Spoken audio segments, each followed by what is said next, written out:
전도서는 전도하는 책입니다. 해 아래의 것은 헛되지만 그리스도 안에 있으면 결코 헛되지 않는 삶을 살 수 있다는 것을 강조하고 있습니다. 본문은 우리에게 삶의 지혜를 일깨워주고 있습니다. 우리가 인생을 살다 보면 형통한 날도 있고 곤고한 날도 있습니다. 그때는 어떻게 하는 것이 좋은지 말씀하고 있습니다. 첫째로 형통한 날에는 기뻐하라고 말씀하십니다. 형통한 날은 일이 잘 풀리고 사업이 잘 되는 때를 말합니다. 몸도 건강하고 기분이 좋은 때를 말합니다. 삶에 여유가 있고 보람이 있는 때를 말합니다. 그때는 기뻐하라고 하십니다. 내게 좋은 일터를 주시고 또 일할 수 있는 건강을 주신 하나님께 감사하는 것입니다. 그리고 햇빛과 비를 주셔서 추수할 곡식이 많게 하신 하나님께 감사하라는 것입니다. 요즘 은행 이자가 낮지만 하나님의 은혜는 그렇지 않습니다. 고구마 줄기 하나 심었는데 건강한 줄기가 사방팔방 뻗쳐가고 무성한 잎이 지면을 덮습니다. 그리고 땅 속에는 건강하고 잘생긴 고구마가 여러 개 열립니다. 사과나무 한 그루에서 얼마나 많은 열매가 맺힙니까? 하나님의 세계는 놀랍습니다. 솔직히 말하면 농사는 하늘이 짓는 거죠. 사람은 씨 뿌리고 가끔 김 매고 때가 되면 수확하는 것뿐입니다. 사람의 노력을 과소평가하려는 것이 아니라 하나님의 은혜를 강조하려는 것입니다. 아무리 농업기술이 좋아도 기후, 환경이 맞지 않으면 좋은 열매를 맺을 수가 없습니다. 형통한 날에는 기뻐하십시오. 이 모든 것을 하나님께서 주셨음을 알고 하나님께 감사하고 하나님께 영광 돌리십시오. 받은 복을 이웃과 함께 나누고 베풀고 그것으로 남을 섬기십시오. 복은 나누면 더욱 기쁘고 기쁨은 나누면 배가 됩니다. 둘째로 곤고한 날에는 생각하라고 말씀하십니다. 개역 개정에는 곤고한 날에는 되돌아보라고 되어 있습니다. 개역 한글에는 생각하라고 번역되었습니다. 둘 다 좋은 번역입니다. 곤고한 날에는 자신을 되돌아보면서 생각해야 합니다. 이 곤고함이 어디에서 비롯되었는지를 잘 생각해보고 거기에 맞게 행동해야 합니다. 먼저 자신의 잘못에서 비롯된 것이라면 빨리 회개하는 것이 상책입니다. 다윗은 충신 우리아를 죽이고 그의 아내 바세바를 취했습니다.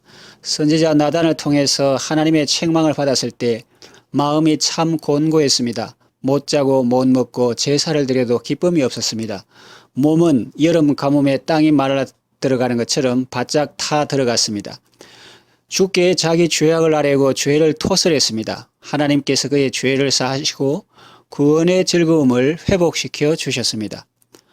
곤고함이 나의 죄악과 잘못으로 인한 하나님의 징계라면 회개해야 합니다.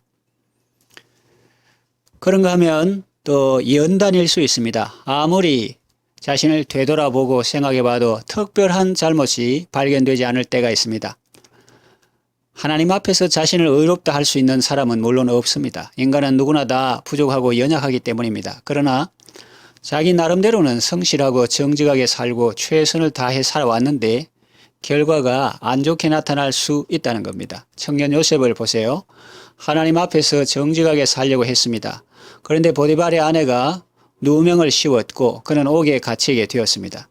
또 소년 다윗의 경우를 생각해 보세요. 하나님께서 주신 의분으로 골리앗을 무찌른 것밖에 없습니다. 환영식에서 여성들이 사울보다 다윗을 높여 말한 것이 다윗의 죄는 아니지 않습니까?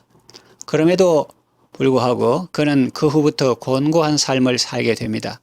그럴 때는 징계가 아니라 연단의 과정이니 하나님을 바라보며 잘 인내해야 하겠죠. 그런가 하면 징계인지 연단인지 잘 구분이 안 될 때가 있습니다. 우리 복음성가 가사와 같이 주께서 행하신 일 헤아리기 어려울 때가 있습니다. 이것이 징계인지 연단인지 구분이 되면 거기에 맞게 행하면 되겠는데 그것을 모르니 참 고통스럽습니다. 고통 자체도 고통인데다가 그 원인을 모르니 더 고통스러운 거죠. 성경에 나오는 욥은 자기가 처한 상황을 그렇게 생각했던 것 같습니다. 그때도 하나님을 바라보며 잘 인내해야 합니다. 왜냐하면 야고보 사도의 말과 같이 주께서 주신 결말도 우리가 보지만 주는 가장 자비하시고 긍휼히 여기는 분이시기 때문입니다. 세 번째, 언제나 하나님을 의지하십시오. 성경은 지혜로운 삶을 말하는데 우리는 어리석은 삶을 살 때가 많습니다. 성경 말씀과 반대로 행할 때가 많다는 말입니다. 형통한 날에는 하나님께 감사하고 하나님께 영광 돌리고 하나님께 받은 물질과 복으로 하나님을 섬기고 기쁨으로 이웃과 나누어야 하는데 하나님은 까맣게 잊어버리고 자기 노력을 강조하고 자기 공로를 주장합니다. 하나님께서 복을 많이 주셨는데 그것으로 하나님을 섬기는 데는 인색합니다. 건강 주셨는데 주의 일 하지 않습니다. 물질 주셨는데 주님 일하지 않습니다. 젊음도 주시고 에너지도 주시고 창의식도 주셨는데 그것으로 주를 섬기를 끼는커녕 오히려 주를 배반하고 반역하는 일에 씁니다. 그러다가 또 곤고한 날을 만납니다. 그러면 회개하고 돌이키면 얼마나 좋겠습니까? 주를 찾고 주를 의지하고 주만 바라보면 얼마나 좋겠습니까? 그러면 전화위복이 될 텐데요. 그러나 그렇게 하지 않습니다. 하나님을 원망합니다. 잠언에 나오는 말씀 그대로입니다. 사람이 미련함으로 자기 길을 굽게 하고 나중에 여호와를 원망하느니라는 말씀이 있죠.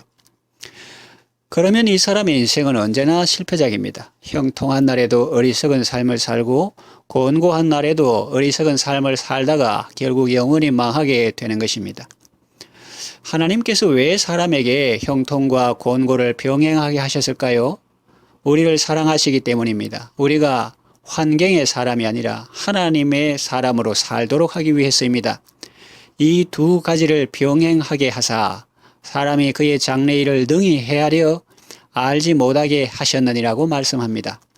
사람은 내일 일을 알지 못하기 때문에 언제나 주님을 바라보고 주님을 의지하는 말씀입니다. 말씀을 정리하며 마치겠습니다. 형통한 날에는 기뻐하십시오. 곤고한 날에는 되돌아보십시오. 이 곤고함이 어디서 비롯되었는지 생각해 보십시오. 인생에는 형통과 곤고가 병행합니다. 형통하다고 그것에 너무 매이지 마십시오. 그것을 의존하지 마십시오. 형통을 주신 하나님께 감사하고 하나님께 영광 돌리십시오. 형통이 아니라 형통을 주신 하나님을 바라보십시오.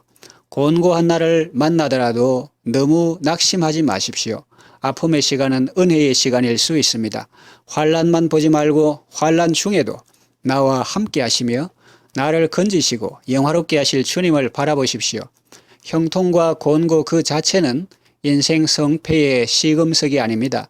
어떤 상황에서나 하나님을 바라보고 하나님을 의지하고 하나님의 뜻을 분별하고 그 뜻 안에서 행하는 것이 진정한 승리요 성공입니다. 형통한 날이나 곤고한 날이나 어떤 상황에서든지 주님을 바라보면서 믿음으로 승리하는 여러분 되시기를 바랍니다. 기도합니다. 하나님 아버지, 형통한 날에는 하나님을 잊어버리고 곤고한 날에는 하나님을 원망하기 잘하는 어리석고 연약한 인생입니다. 오늘도 지혜의 말씀으로 저희를 일깨워 주셔서 감사합니다. 형통한 날에는 기뻐하고 곤고한 날에는 생각하며 하나님의 뜻을 잘 분별하고 그 뜻 안에서 행하게 하소서.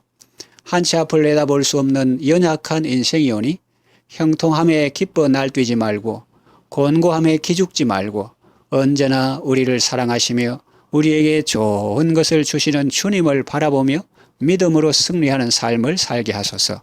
예수님의 이름으로 기도합니다. 아멘.